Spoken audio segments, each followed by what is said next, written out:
Yeah, welcome back. Today we're going to be jacking around with my new Spyderco Shaman.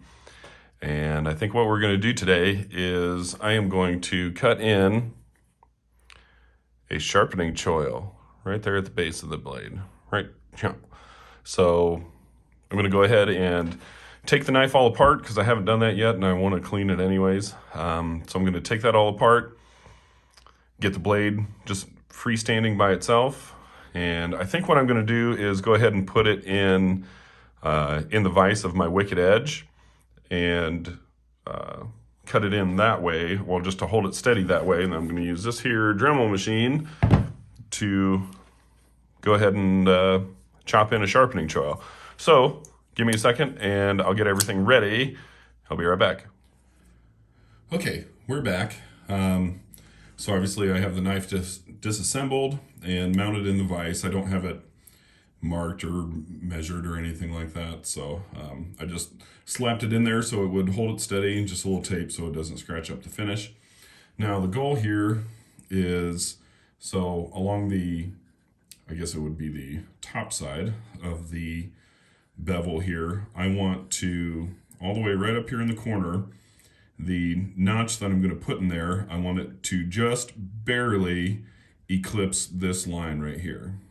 So this whole area right here, you can even see that where they sharpened even stops a good millimeter or two before the plunge grind. So they left quite a bit on this particular knife. So I have my Dremel set up. Let's see if I can find it right there. So this is just like a grinding cone kind of thing. And I have used this exact cone to do, I've done two Spydercos. I did my Para 3 in M4 that I ended up giving to my mother-in-law, and I have, what was it? It was a Sage lightweight in S30 that I gave to my father-in-law.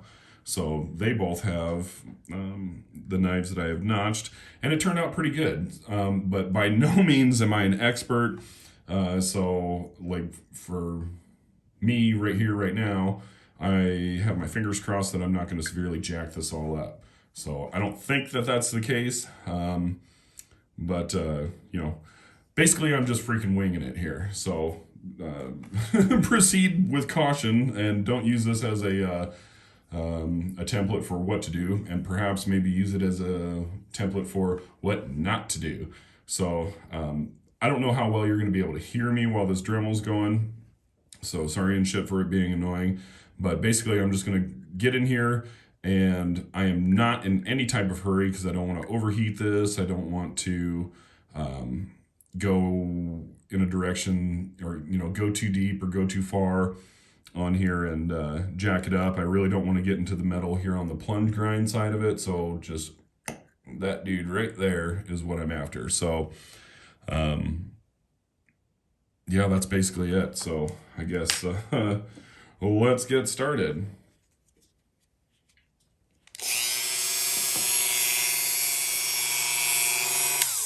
Oh, and I should say that I am not going to concentrate on what it looks like through the screen here. So if this gets in the way and all that kind of stuff, you're just going to have to deal with it. Because I'm more concerned about my knife than I am about how you see this right now. So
Woo now.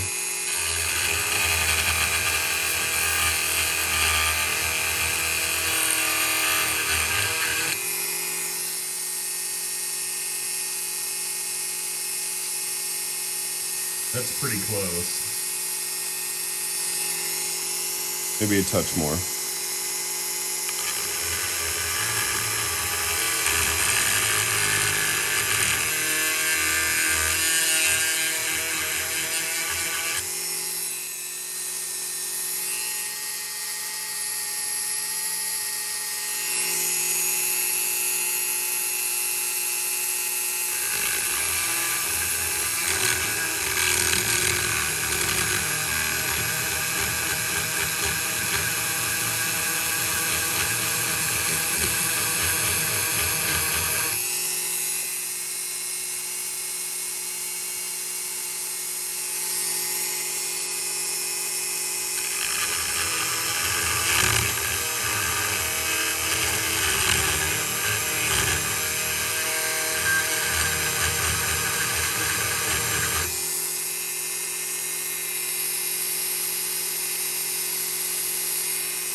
Okay, I think that should be about it.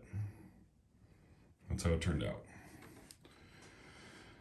Let's see how it looks. All right, got everything sorted out, got the knife put back together, and this is the final product.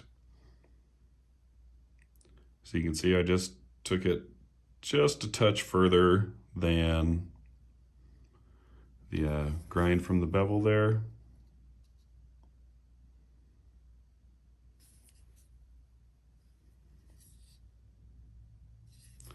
I think it turned out all right. Probably not the best job that's ever been done, but I can assure you it's not the worst. I didn't ruin the knife, so that's a good thing. So now that I've got a sharpening choil in it, I suppose I better sharpen it. That'll be next. See ya.